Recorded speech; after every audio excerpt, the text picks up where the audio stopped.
کام جتنا ہی خوبصورت کیوں نہ ہو، اگر اس کام پہ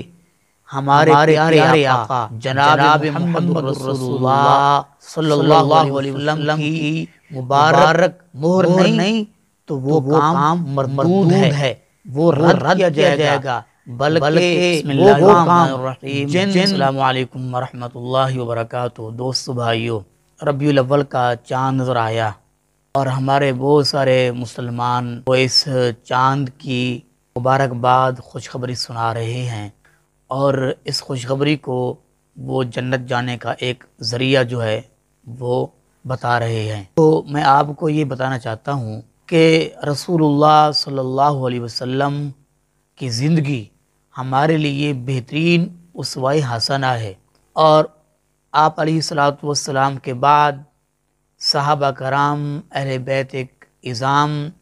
رضوان اللہ علیہم اجمعین کی زندگی، اور ان کے بعد پھر ان کی پیروی کی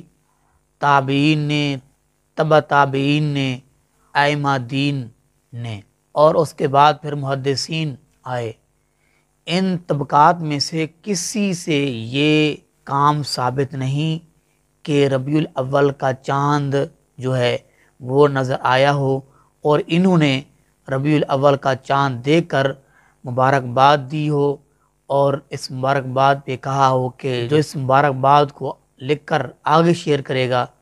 تو اس پر جنت واجب ہوگی، وہ جنت میں جائے گا۔ اگر ہم یہ سوچ بنا لیں تو صحابہ کرام رضوان اللہ علیہم اجمعین کے اعمال کا کیا ہوگا؟ جبکہ صحابہ کرام رضوان اللہ علیہم اجمعین نبیوں کے بعد اس کائنات پر، اس دھرتی پر سب سے عظیم لوگ تھے۔ وہ اللہ کے نبی علیہ الصلوۃ والسلام پر جان نچھاور کرنے والے تھے، جانیں قربان کی صحابہ کرام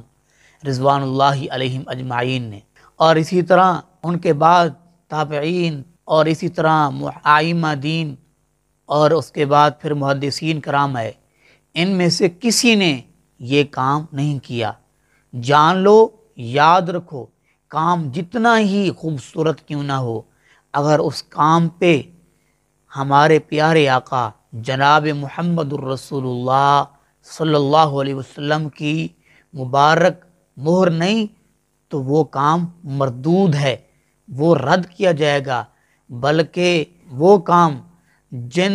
کاموں کو یہ جو ہیں نیکی سمجھ کر کرتے رہے، قیامت والا دن ہوگا، اللہ پاک فرماتے ہیں ہباء منصورا، ان کو ہوا کی طرح ان نیکیوں کو، ان کاموں کو اڑا دیا جائے گا، ان کا کوئی ثواب نہیں ہوگا، بلکہ جو ہے اس کا ٹھکانہ جہنم ہے۔ اور یاد رکھو، نبی مکرم صلی اللہ علیہ وسلم کی طرف جو شخص جھوٹی بات منسوب کرتا ہے تو پیارے حبیب علیہ الصلوۃ والسلام کا ارشاد پاک سن لے، آپ نے فرمایا وہ اپنا ٹھکانہ جہنم میں بنا لے۔ تو یہ 12 ربیع الاول یا ربیع الاول کا مہینہ ہماری زندگی میں نہیں آ رہا، یہ پہلے بھی آتا رہا ہے، یہ پہلے بھی آتا رہا۔ آقا علیہ الصلوۃ والسلام کی زندگی ہمارے لیے اسوہ حسنہ ہے۔ آپ علیہ الصلوۃ والسلام نے جو کام کیا، یا جو آپ کے سامنے کام کیا گیا آپ خاموش رہے، یا جس کام کا آپ نے حکم دیا،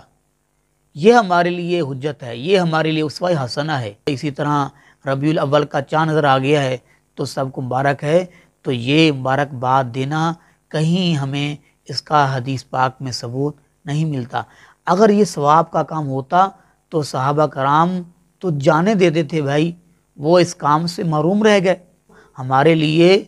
حجت ہے تو آقا علیہ الصلوۃ والسلام کی زندگی ہے، پھر 4 خلفائے راشدین ہیں جن کو آپ نے فرمایا کہ یہ ہدایت پر ہیں، سیدھے راستے پر ہیں، تو صحابہ کرام کی زندگی سے ہمیں یہ کام نہیں ملتا۔ ان کو ہم سے زیادہ اللہ کے نبی کے ساتھ محبت تھی، پیار تھا۔ یہ جلوس نکال لینا اور اسی طرح جناب والا یہ کام کر لینا، یہ ان کے لیے بہت آسان تھا، وہ تو جانیں قربان کرتے تھے بھائی آقا علیہ الصلوۃ والسلام کے دین کے لیے، آپ کے لیے پہرا دیتے ہوئے ان کو تیر لگتے تھے تو وہ برداشت کرتے، نماز نہ چھوڑتے۔ اللہ کے دین سے اتنا ان کو محبت تھی، اللہ کے ساتھ ان کو اتنا پیار تھا، رسول اللہ صلی اللہ علیہ وسلم کے ساتھ ان کو اتنی چاہت اور اتنی محبت تھی، جانوں تک کا نذرانہ پیش کر دیا، گھر بار چھوڑ دیا بھائی، وہ یہ چھوٹا سا کام نہیں کر سکتے تھے۔ اس لیے اگر ہم یہ کہیں گے کہ انہوں نے یہ کام جو ہے استغفر اللہ انہوں نے نہیں کیا یا ان سے رہ گیا تو پھر ان پہ بہتان ہے۔ حالانکہ آقا علیہ الصلوۃ والسلام نے دین مکمل کیا ہے۔ الیوم اکملت لکم، اللہ پاک فرماتے ہیں کہ میں نے دین کو مکمل کر دیا ہے، اور آقا علیہ الصلوۃ والسلام دین مکمل کر کے گئے، دین مکمل پہنچا کے آپ علیہ الصلوۃ والسلام دنیا سے رخصت ہوئے، آپ دنیا سے تشریف فرما گئے۔ تو اس لیے دوستو بھائیو، یہ ربیع الاول کا مہینہ آقا علیہ الصلوۃ والسلام کی زندگی میں آیا، صحابہ کرام کی زندگی میں آیا، اہل بیت اعظام کی زندگی میں آیا، اور اسی طرح ائمہ دین کی زندگی میں آیا، اور اسی طرح ان کے بعد محدثین کرام ہے ان کی زندگی میں آیا۔ کسی نے اس مہینے کی مبارکباد کسی مسلمان کو نہیں دی، حالانکہ وہ ایسے دور تھے جن کے بارے میں آقا علیہ الصلوۃ والسلام نے فرمایا، آپ فرماتے ہیں خیر القرون کرنا ثم الذین یلونہم ثم الذین یلونہم، آپ نے فرمایا یہ بہترین زمانے ہیں، یہ بہترین دور ہیں، اس دور کے لوگ جو ہیں وہ بہترین ہیں، وہ ہدایت پر تھے۔ تو بہترین زمانے کے لوگوں نے یہ کام نہیں کیا، وہ مکمل دین پر عمل پیرا تھے، تو وہ اگر یہ کام نہیں کر رہے تو ہمیں بھی ان بدعات خرافات سے بچنا چاہیے۔ اتنا مرضی ہمیں کام اچھا لگے، ہمیں پسند آئے، اگر اس پر نبی پاک علیہ الصلوۃ والسلام کا فرمان موجود نہیں ہے تو وہ مردود ہے، وہ قبول نہیں کیا جائے گا۔ اللہ رب العالمین ہم سب کو بدعات خرافات سے بچائے، اللہ رب العالمین ہم سب کو پیارے نبی جناب محمد صلی اللہ علیہ وسلم کے اسوہ حسنہ پہ چلنے کی توفیق نصیب فرمائے۔ اللہ رب العالمین ہم سب کو حق بات سننے کی، اس کو قبول کرنے کی، اور اس کو دوسرے مسلمانوں تک پہنچانے کی توفیق نصیب فرمائے۔ آمین۔ وما علینا الا البلاغ۔